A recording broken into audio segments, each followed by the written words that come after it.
Face the Music, a pre-E.L.O. song-by-song podcast, is sponsored by fine people like Alex Hernandez. This is Face the Music, a pre-E.L.O. song-by-song podcast. Happy birthday, the idol race.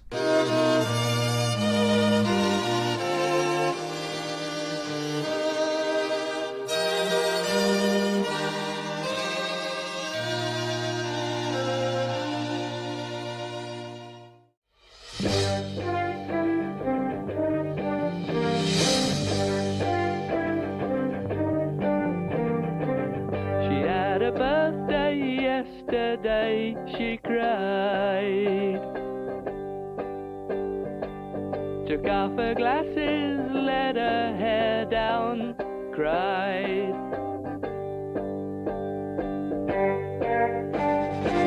She told them all at work about the day. How is it no one came?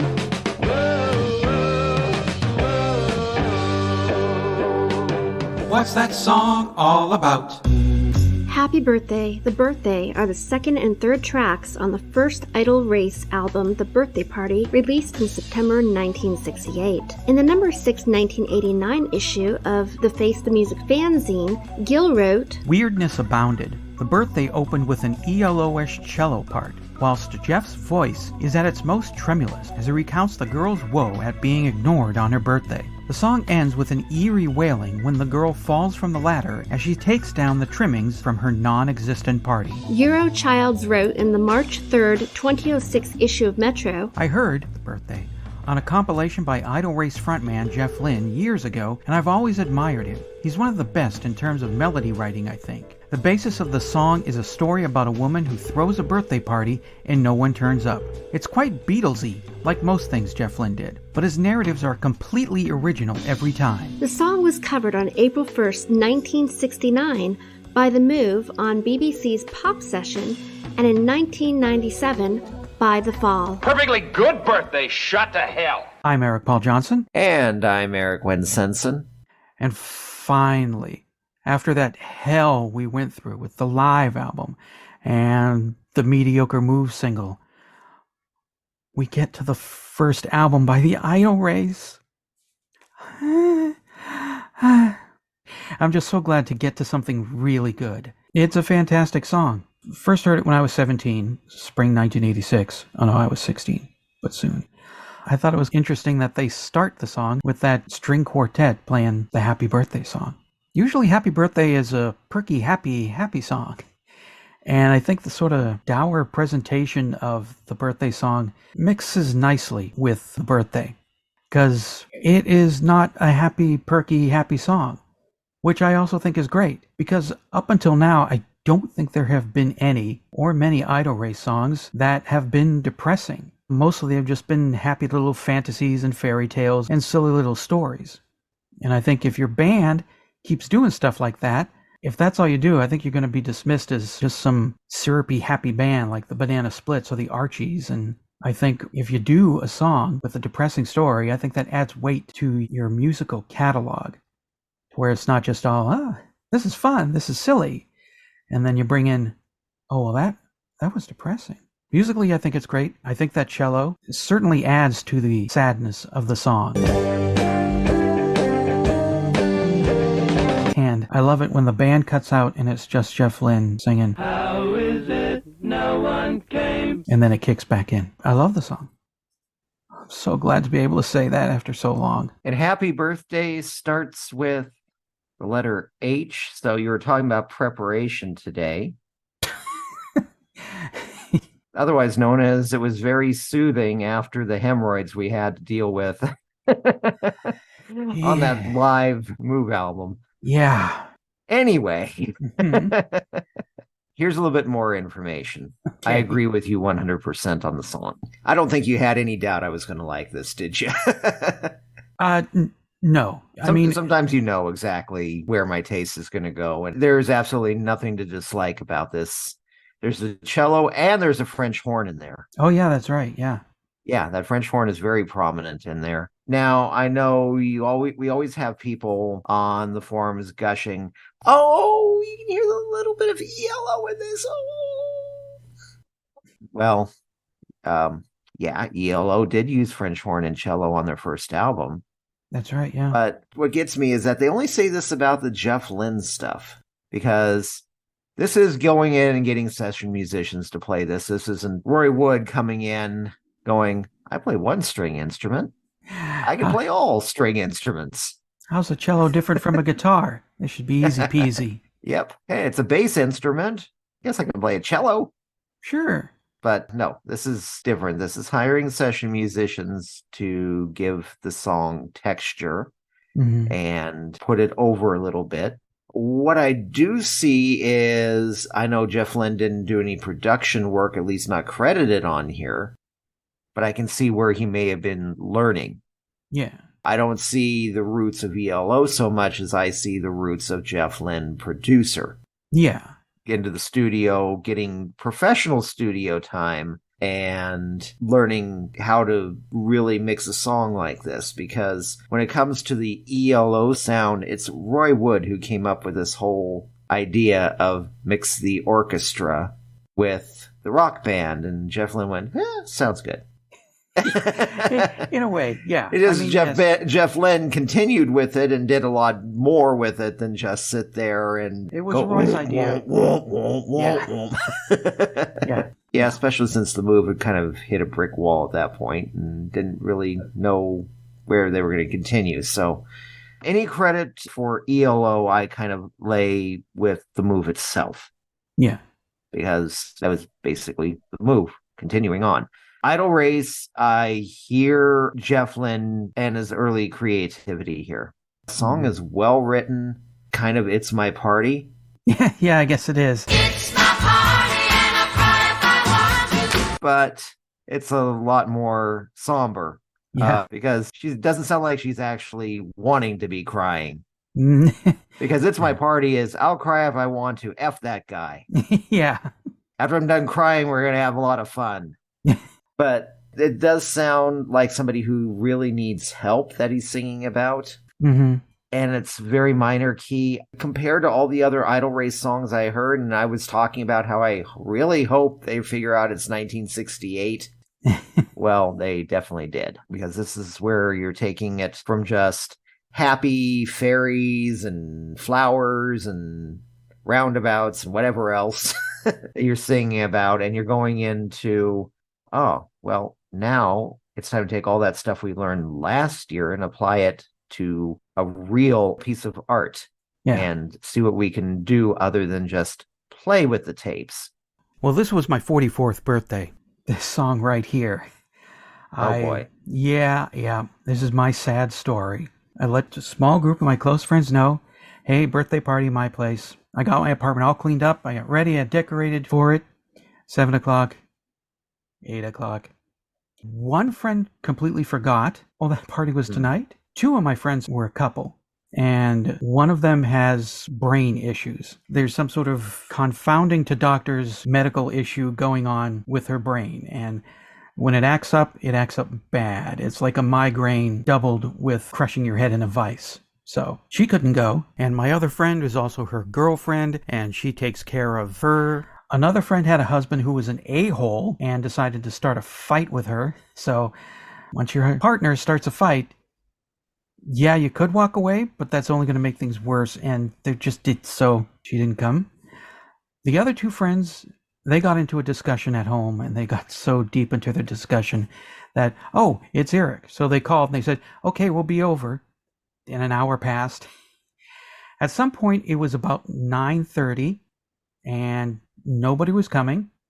So I just went over to Target. I bought my own little square of cake for myself. I bought myself a pint of ice cream. And as a birthday present, I bought season 2 of The Andy Griffith Show. So I bought my own cake, bought my own ice cream, bought my own present, sat at home watching SNL while I ate my cake. And that was my birthday. I told them all about my day, but how is it nobody came? At least this one didn't end with me falling off a ladder. So at least I made out better than the girl in this song. True. And I think that might be the Electric Light Orchestra curse. Anytime Roy or Jeff put out a song, whether it's pre-ELO or post-ELO and there are strings in it, people just immediately say, well, there's your ELO influence. With this one, this just sounds like Jeff Lynne. It sounds Idol Race. Mhm. There are strings in it, but, it was the late 60s. Rock stars, pop musicians, they were working strings into it. I mean, is Dizzy by Tommy Roe, is that pre-ELO? Dizzy. I'm so dizzy, my head is spinning. And certainly very heavy strings. I think- Eleanor Rigby Well, Eleanor Rigby, yeah. is all strings. Well, yeah. I was going to say I Am the Walrus is pre-ELO because that's where ELO Well, came from. So, but yeah. That's why I like Diary of Horace Wimp so much. I mean, certainly anything Jeff Lynne does is going to sound a little bit like ELO because it's Jeff Lynne. Yeah. The voice is there. Yeah. He's voice, the not production. yet at his grumpy old man get off my lawn voice that he did on the first few albums. The voice that is going to be on the later albums is there. Eddie Offord is getting better at production at this point. So what I'm hearing is some of the roots of what he did with Yes and Emerson, Lake and Palmer. And I'm hearing something of its time, but yeah, I'm hearing something that should have been heard a lot more. Birthday was not released as a single, was it? Almost. They were going to do it. Almost. They even put a stock number set for the label, but then the other side, which we will get to next week, explains why it wasn't released as a single. It would have been a very, very interesting single and maybe got them some notice here instead of just the album just fizzling. Yeah, I don't know if anything could have gotten the Idol Race some notice in America. I mean, if the Move weren't making it here, I can't see the Idol Race doing it. The Move had a bigger following in England, or at least more hubbub.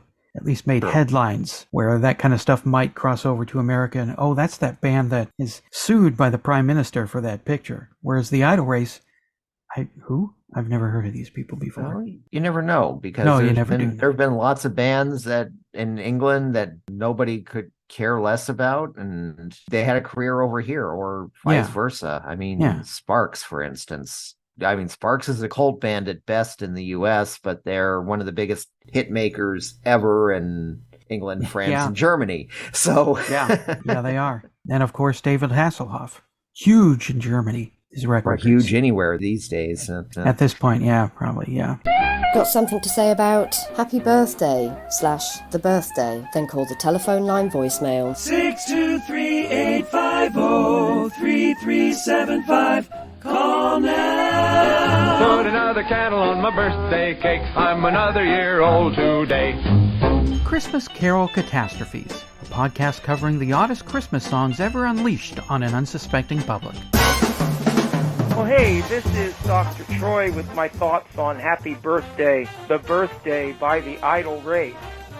I really love this song, but I have to admit it is a bit of a downer. And I think that is foreshadowed a bit in the introduction. You have the instrumental of Happy Birthday, but it's played in a minor key. And I was wondering, well, what's going on here? Are they just being inventive? And then I listened to the song, and oh man, oh goodness, you announce your birthday and nobody comes, and the boom, boom, boom, boom, boom. That constant refrain kind of underscores the sadness, and although I never experienced anything like that in my life, a friend of mine did. Her name was Lynette. She was a college classmate. I met her in my badminton class in my senior year, and she told me that she was having a birthday party at the Student Center the following Tuesday, and she wanted me to come. And unfortunately, my pump started working, so I had to call the plumber. Well, to make a long story short, nobody showed up. And even though I shouldn't blame myself for this, but about 3 months after that, she took her life. And I just wonder, I'm not saying I could have been her Prince Charming, but I just wish I could have told the plumber I can go without water for a day. At least somebody would have celebrated her birthday with her. But, you know, we do what we have to do, but that song brought back that memory, and that I know it's not my fault, but there'll be a part of me that will never forget myself. Sorry to bring you all down. I'll talk to you next week.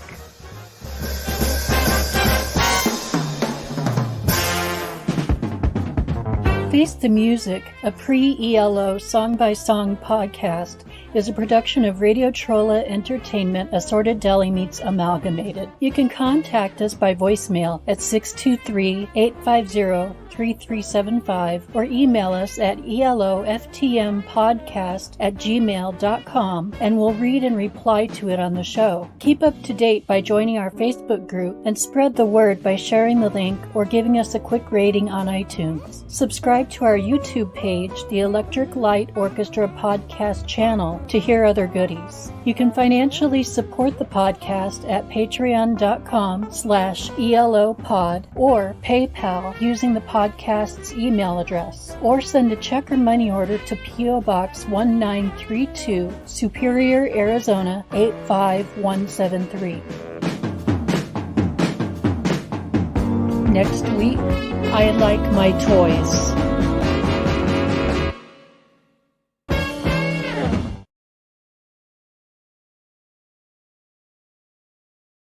Boom, boom, boom, boom, boom.